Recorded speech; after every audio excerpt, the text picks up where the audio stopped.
खबरों के विश्लेषण के कार्यक्रम सुनिए सच में आपका स्वागत है। मैं हूं मुकेश कुमार। तो दोस्तों शुरू करते हैं आज का सुनिए सच। आज की खास खबरों पर नजर डालते हुए, हाथरस को यूपी सरकार ने बनाया छावनी, सांसदों से की बदसलूकी। हाईकोर्ट ने योगी सरकार को लिया आड़े हाथों, पूछे कई कड़े सवाल। बीजेपी के अंदर फैला गुस्सा, विधायक ने कहा अफसरों पर हो हत्या का केस। बीजेपी के राम माधव ने गांधी के बहाने मोदी सरकार पर साधा निशाना। मास्क न पहनने वाले ट्रंप हुए कोरोना पॉजिटिव, पत्नी भी संक्रमित।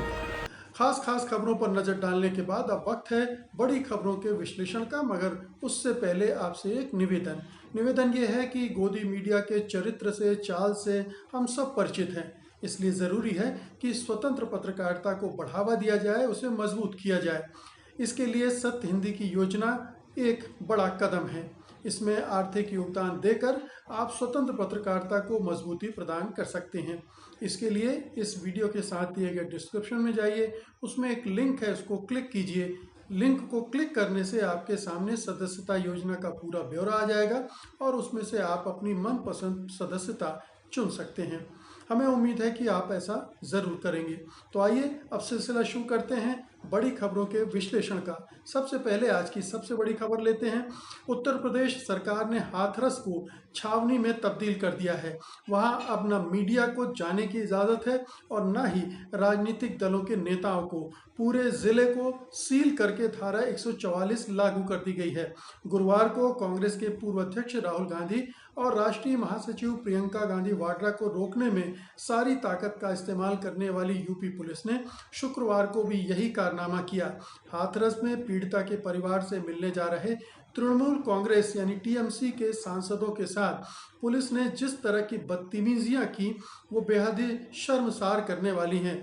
टीएमसी के सांसद डेरेक ओब्रायन के साथ हाथरस के ज्वाइंट मजिस्ट्रेट प्रेम प्रकाश मीणा ने धक्का मुक्की करके उन्हें जमीन पर गिरा दिया। डेरेक ओब्रायन के साथ डॉक्टर काकोली घोष, दस्तीदार प्रतिमा मंडल और पूर्व सांसद ममता ठाकुर भी शामिल थी। टीएमसी की एक सांसद ने न्यूज एजेंसी एएनआई से कहा कि हम लोग पीड़िता के घर जाने की कोशिश कर रहे थे कि एक पुरुष अफसर ने महिला सांसद से छेड़छाड़ की। इसे लेकर ब्राउन की अफसर से जमकर बहस भी हुई। सोशल मीडिया पर यह वीडियो वायरल हो रहा है। ऐसा नहीं है कि केवल राजनीतिक शख्सियतों को ही नहीं जाने दिया जा रहा है, मीडिया पर भी रोक लगा दी गई है। इरादा साफ है कि पीड़ित परिवार का दर्द बाहर ना जाए। वहीं दूसरी ओर पीड़िता के भाई ने मीडिया से कहा है कि उसके घर को चारों तरफ से पुलिस ने घेर लिया है। उसकी छत पर भी पुलिस है, किसी को बाहर जाने की इजाज़त नहीं है। पीड़िता के भाई ने यह भी बताया कि हाथरस डीएम ने उसके ताऊ के सीने में लात भी मारी, जिससे वो बेहोश हो गए थे।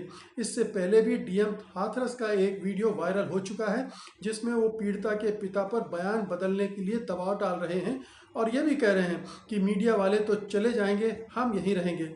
वहीं जिलाधिकारी प्रवीण कुमार पर पीड़िता की भाभी ने भी आरोप लगाते हुए कहा है कि डीएम ने उनके ससुर यानी पीड़िता के पिता से कहा है कि अगर तुम्हारी बेटी अभी कोरोना से मर जाती तो क्या तुमको कोई मुआवजा मिल पाता।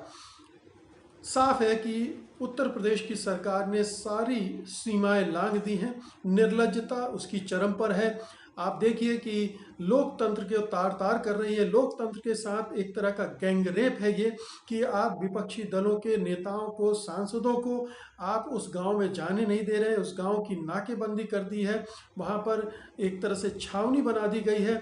ना मीडिया जा सकता है, ना मीडिया किसी के हाल चाल जान सकता है, ना उसको कवर कर सकता है। तो आखिरकार इस तरह से उत्तर प्रदेश सरकार क्यों घबराई हुई है, क्यों चिंतित है, क्यों परेशान है, इस तरह से व्यवहार वो क्यों कर रही है।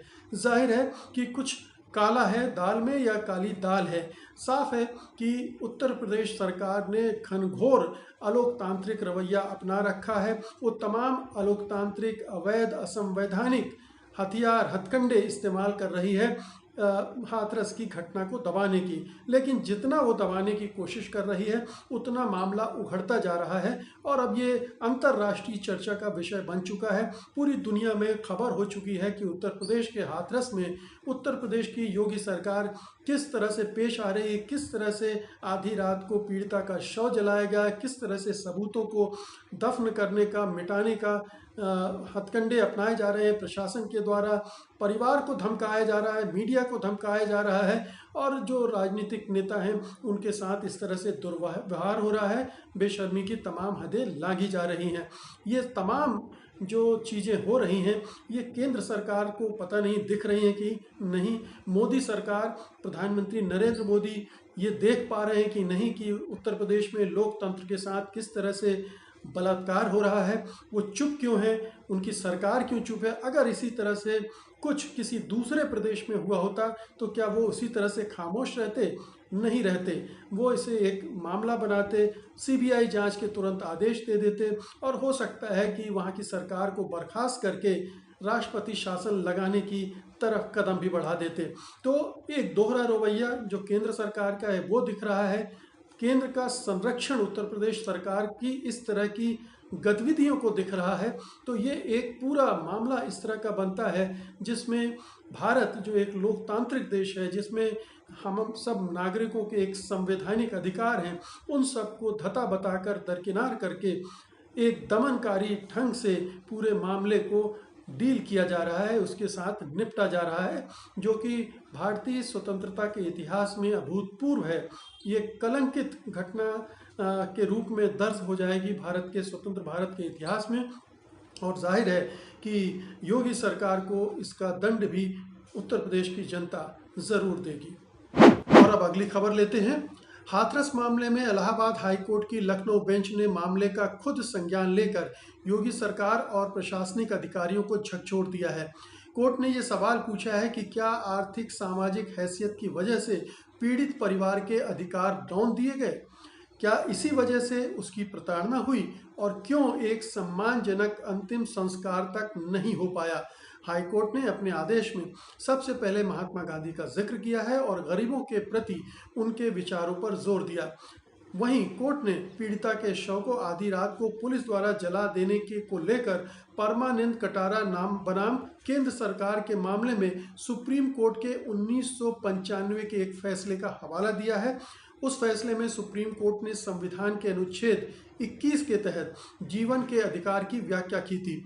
हाईकोर्ट के आदेश के अनुसार उस फैसले में सुप्रीम कोर्ट याचिकाकर्ता के इस तर्क से सहमत था कि भारत के संविधान के अनुच्छेद 21 के तहत गरिमापूर्ण और न्यायपूर्ण व्यवहार का अधिकार न केवल एक जीवित व्यक्ति को बल्कि उसकी मृत्यु के बाद उसके शरीर को भी उपलब्ध है। हाईकोर्ट ने कहा कि ये कानूनी स्थिति होने के नाते मृतक पीड़िता अपनी मृत्यु के बाद सम्मानजनक, सभ्य और गरिमामय अंतिम संस्कार की हकदार थी, जिसे उसके परिवार के सदस्यों द्वारा रीति रिवाजों और परंपराओं को ध्यान में रखते हुए किया जाना था। आदेश में यह भी कहा गया है कि इलेक्ट्रॉनिक मीडिया रिपोर्ट के अनुसार ये परिवार सनातन हिंदू परंपराओं का अनुयायी है, लेकिन कथित तौर पर इसकी अनुमति नहीं दी गई। आदेश में कोर्ट ने कहा है कि यदि सच पाया जाता है तो ये संविधान के अनुच्छेद 21 और अनुच्छेद 25 के तहत आधारभूत मानव और मौलिक अधिकारों के घोर उल्लंघन का मामला होगा, जो कि हमारे देश के कानून के लिए बिल्कुल अस्वीकार्य है। कोर्ट ने यह भी कहा कि हम इस बात की जांच करना चाहेंगे कि क्या राज्य के अधिकारियों द्वारा मृतक के परिवार की आर्थिक और सामाजिक हैसियत का फायदा उठाकर उनके संवैधानिक अधिकारों से वंचित किया गया है, उनका उत्पीड़न किया गया है। तो कोर्ट ने पूरे मामले की नब्ज पर हाथ रख दिया है, और जाहिर है कि उत्तर प्रदेश की जो सरकार है उसको बेनकाब कर दिया है। ये मामला इसलिए हुआ कि वो लड़की दलित परिवार की थी, कमज़ोर आर्थिक हैसियत वाली थी, इसलिए पूरे शासन, प्रशासन, सरकार, मुख्यमंत्री सब ने उसे दबाने का निर्णय ले लिया और दबाने की हर चंद कोशिशें की। ये अगर यही मामला शहर का किसी सवर्ण परिवार का होता और अभिजात परिवार का होता, संपन्न परिवार का होता, तो निश्चित रूप से इतनी हिम्मत इस सरकार की न पड़ती।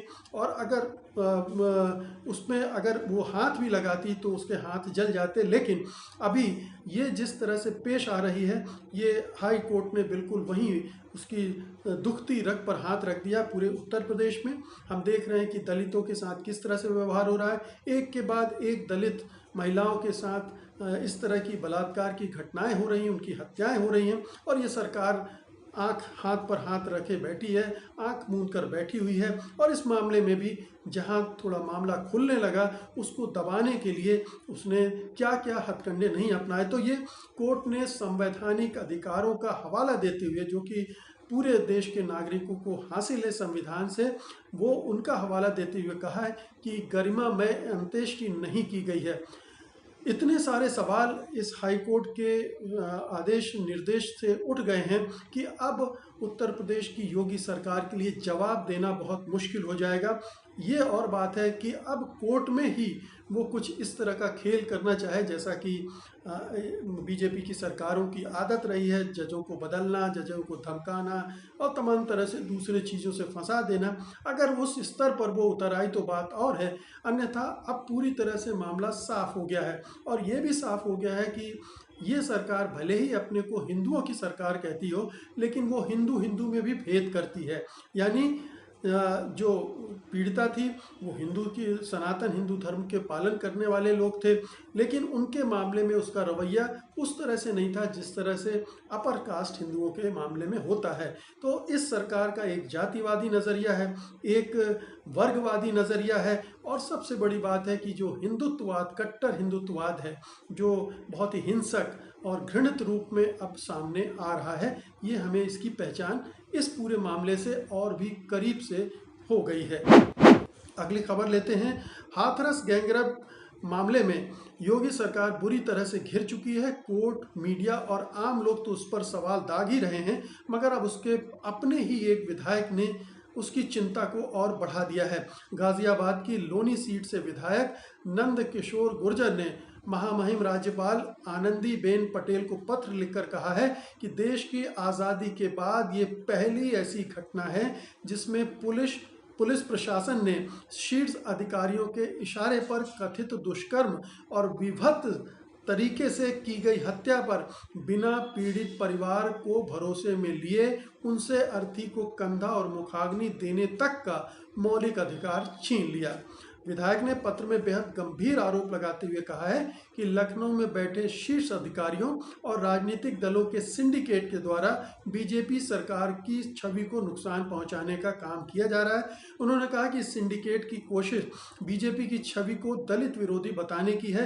विधायक गुर्जर ने पत्र में लिखा है कि बलरामपुर आदि स्थानों पर घटित घटनाएं एक षड्यंत्र का हिस्सा है और भविष्य में यह सिंडिकेट ऐसी कई घटनाओं को अंजाम देने की फिराक में है।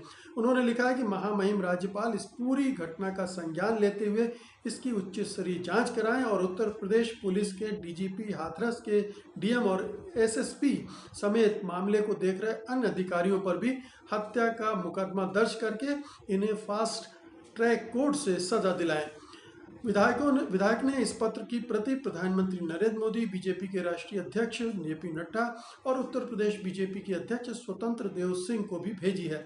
बता दें, ये वही विधायक नंद किशोर गुर्जर हैं जिनके नेतृत्व में दिसंबर 2019 में विधानसभा में 100 से अधिक बीजेपी विधायक अपनी ही सरकार के खिलाफ धरने पर बैठ गए थे, जिसके बाद विपक्षी सांसदों ने भी उनका साथ दिया था। इनका आरोप था कि प्रशासन इनकी नहीं सुनता है। तो बीजेपी के अंदर भी खलबली है, बीजेपी के अंदर गुस्सा है, बीजेपी के अंदर अब जो नेता हैं उनको असुरक्षा का बोध हो रहा है, क्योंकि इससे पूरी उत्तर प्रदेश सरकार की ज़बरदस्त बदनामी हुई है, हो रही है, और जाहिर है कि उनका अपना वोट बैंक भी प्रभावित हो रहा है। तो ये चिंता अपनी राजनीति की, अपने वोट बैंक की है, और इसीलिए एक तरफ तो अधिकारियों पर ठीकरा फोड़ा जा रहा है और दूसरी तरफ अपनी सरकार को बचाने की कोशिश भी हो रही है।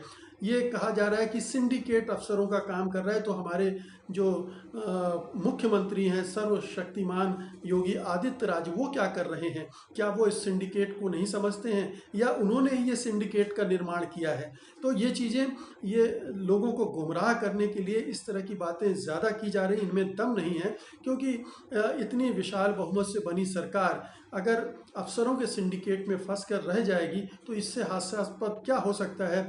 यही नहीं कि ये उत्तर प्रदेश ही नहीं, केंद्र की सरकार भी इस मामले को पर नज़र रखी होगी, वो योगी सरकार को सलाह दे रही होगी, तमाम चीज़ें हो रही होंगी साथ ही साथ। तो ये सिंडिकेट मामले को तो आप बाहर कर दीजिए। अफसर तो जो सरकार है उसके गुलाम होते हैं, उसके हुक्म के गुलाम होते हैं। तो ये मानना चाहिए कि शीर्ष नेतृत्व से उनको डायरेक्शन मिल रहे हैं इस तरह के, और इसीलिए वो इतनी हिम्मत कर रहे हैं। जो कुछ हाथरस में अभी हो रहा है वो बिना लखनऊ और दिल्ली की इजाज़त के नहीं हो सकता है। तो ये पूरा जो माहौल है इसको आप अफसरों पर डालकर छोड़ भाग नहीं सकते हैं। तो एक तो ये है। दूसरा, ये गुर्जर साहब चूँकि मोदी योगी विरोधी कैंप के हैं और केशव मौर्य के साथ के हैं, तो जाहिर है कि एक राजनीति बीजेपी के अंदर भी हो रही है योगी विरोधी, और उसमें ये पलीता लगा रहे हैं। तो एक राजनीतिक उद्देश्य यहाँ से हासिल कर रहे हैं, दूसरा राजनीतिक उद्देश्य अपने वोट बैंक को बचाने के कर रहे हैं, तीसरा राजनीतिक उद्देश्य अपनी पार्टी की छवि को नुकसान न पहुँचे उसकी कोशिश कर रहे हैं। तो इस पूरी राजनीति को समझने की ज़रूरत है और इसके फेरे में नहीं पड़ने की ज़रूरत है। बिल्कुल साफ है कि जो कुछ भी हो रहा है उत्तर प्रदेश की सरकार, बीजेपी की सरकार कर रही है, और उसमें केंद्र सरकार की भी भूमिका है, वो कहीं से बाहर नहीं है। अभी तक बीजेपी की सरकार इस तरह की कार्रवाइयों का, हरकतों की निंदा तक नहीं कर सकी है।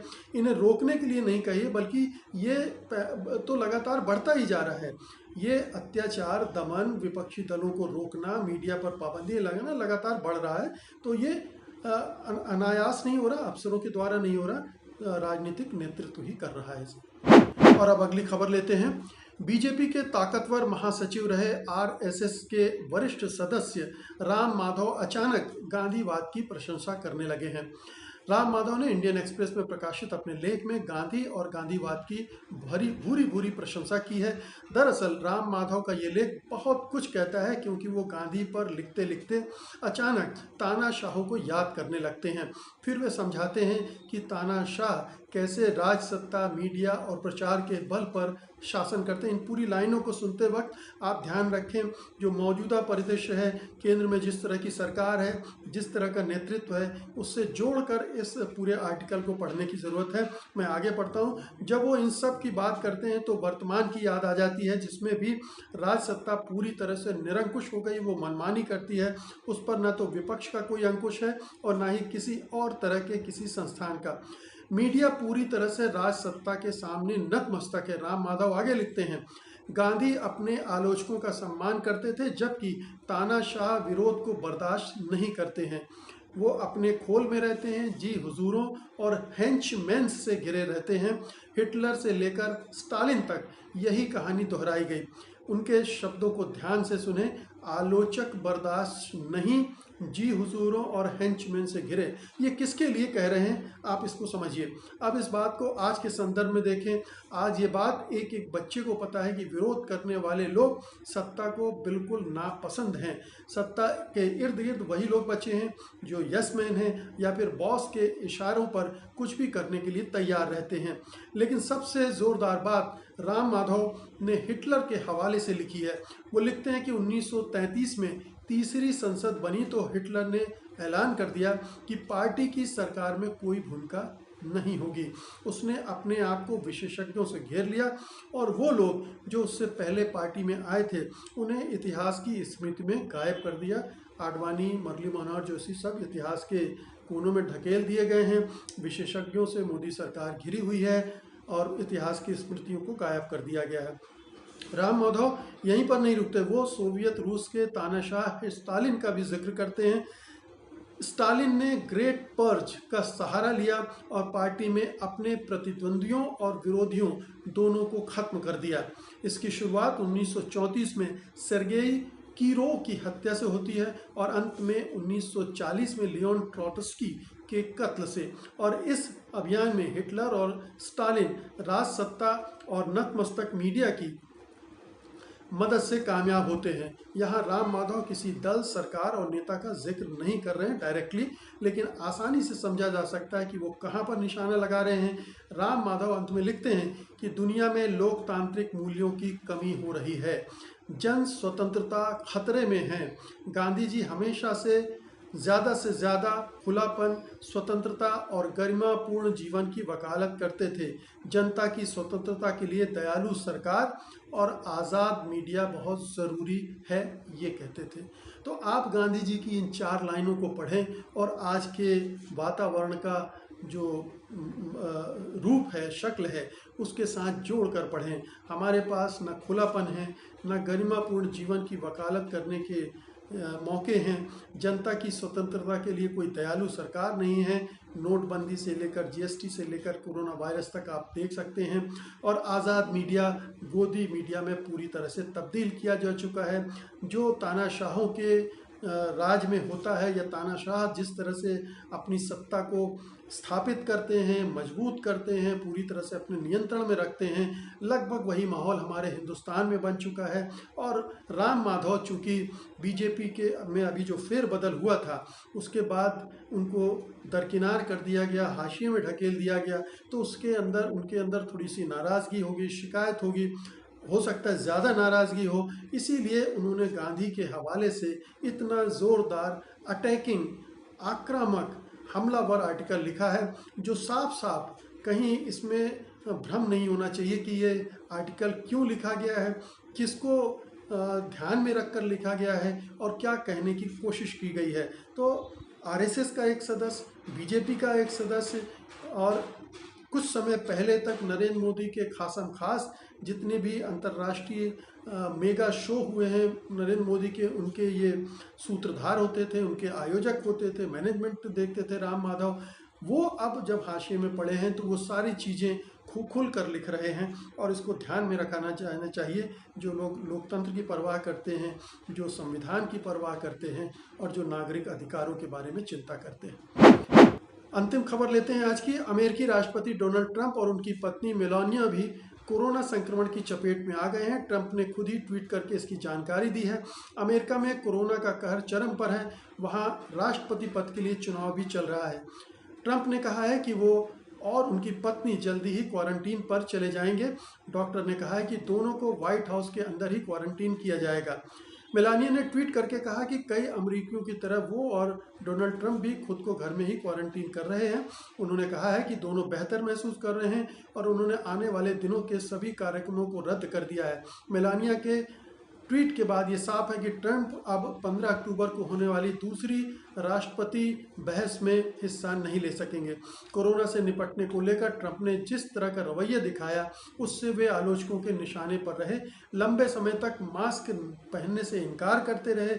जब इसे लेकर काफ़ी चर्चा हुई, तब जाकर उन्होंने मास्क पहना। मास्क न पहनने को लेकर विपक्ष भी उन पर हमलावर रहा। ट्रंप की इस लापरवाही को लोग अमेरिका में कोरोना के बेकाबू होने की वजह भी मानते हैं। इस मुद्दे को पहली डिबेट में विपक्षी दावेदार जो बाइडेन ने उठाया भी था, जिसके जवाब में ट्रंप ने कह दिया था कि अगर मेरी जगह बाइडेन होते तो उससे भी अधिक मौतें होती।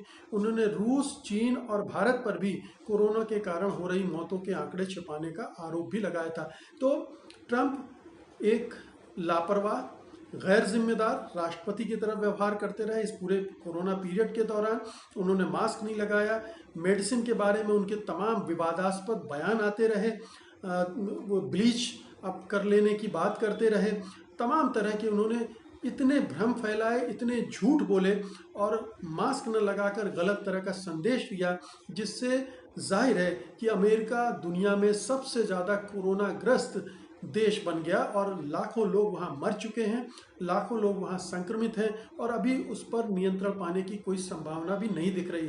तो एक राष्ट्रपति निश्चित रूप से अपनी गैर जिम्मेदाराना रवैये की वजह से एक नरसंहार क्रिएट करने में कामयाब रहा है। ये उनके माथे पर कलंक है। अब अमेरिकी मतदाता समझ पाते हैं कि नहीं, गोरे जो उनके भक्त हैं वो इस बात को समझ पाते हैं या नहीं, ये और बात है। लेकिन ये एक घड़ी है जो उनको समझना चाहिए कि अब ट्रंप को जब कोरोना हो गया है और क्वारंटीन करना पड़ रहा है ऐन चुनाव के वक्त, तो ये मामला कितना गंभीर था और ट्रंप ने उसे कितने अगंभीर तरीके से लिया। अंत में कोरोना से जुड़ी ताज़ा तरीन जानकारी आपको दे दूं। एक अध्ययन के मुताबिक भारत में बच्चों में भी तेजी से कोरोना फैल रहा है। बच्चों में भी ध्यान रखिए। भारत में मृतकों की संख्या 1 लाख के करीब पहुंच गई है। भारत में संक्रमितों का आंकड़ा 63,97,000 के पार चला गया है। दुनिया में संक्रमितों का आंकड़ा 3,43,43 लाख के पार चला गया है। तो दोस्तों, ये थी आज की बड़ी खबरें और उनका विश्लेषण। उम्मीद है कि आपने ये कार्यक्रम ज़रूर पसंद किया होगा। आप इस कार्यक्रम को लाइक करेंगे, शेयर करेंगे और जिन दोस्तों ने अभी तक सत्यहिंदी.com को सब्सक्राइब नहीं किया वो इसे सब्सक्राइब भी करेंगे। अब मुझे अनुमति दीजिए, मैं कल फिर हाजिर होऊंगा इसी वक्त कल की बड़ी खबरों के साथ, उनके विश्लेषण के लिए। तब तक के लिए नमस्कार। सत्य हिंदी के और वीडियोस को देखने के लिए हमारे YouTube चैनल को सब्सक्राइब करें और सीधे नोटिफिकेशन पाने के लिए बेल आइकन दबाएं।